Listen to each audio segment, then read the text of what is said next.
Hello, আসসালামু আলাইকুম। নতুন আরেকটি ভিডিওতে আপনাদের স্বাগতম। এই ভিডিওতে আমরা আরেকটা টিপস নিয়ে আলোচনা করব এবং সেই টিপসটা হলো আপনি কিভাবে শাইনেস দূর করবেন। আপনার যে লাজুক ভাব, ইংলিশে কথা বলতে আপনার যে লজ্জা পান, সেই শাইনেসটা কিভাবে দূর করতে পারবেন।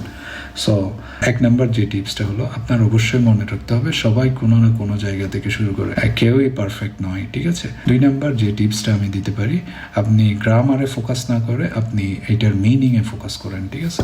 সো আপনি যা বলছেন সেটার মিনিং আপনি বুঝতে পারছেন কিনা এটাতে ফোকাস করেন, গ্রামারে পরে ফোকাস করা যাবে।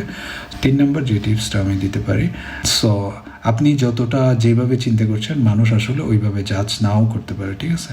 বা আপনি মনে করছেন যে ও কি চিন্তা করবে, ও কি ভাবতে পারে, সো আপনার এটা দেখার বিষয় নয় এবং আপনি এটা জাস্ট গো অন, চালিয়ে যান, দেখবেন যে নিজে থেকে এটা ডেভেলপমেন্ট হয়েছে, ইংলিশের ডেভেলপমেন্ট আপনি নিজেই বুঝতে পারবেন। সো 4 নাম্বার যে টিপসটা আমি দিতে পারি সেটা হলো স্পিক উইথ এ স্মাইল। আপনি হাসি দিয়ে কথা বলুন, আপনার নার্ভাসনেসটা কমে যাবে, আপনার ভয়টা কমে যাবে, ঠিক আছে। সো স্মাইল দিয়ে আপনি কনফিডেন্স প্রকাশ করতে পারেন, ঠিক আছে।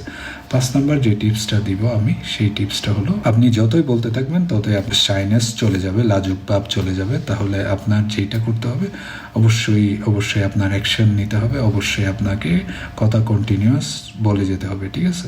তাহলে আপনার লাজুক ভাবটা, শাইনেসটা চলে যাবে। আশা করছি বুঝতে পেরেছেন। নেক্সট ভিডিওতে দেখা হবে ইনশাআল্লাহ। সে পর্যন্ত ভালো থাকুন। আসসালামু আলাইকুম।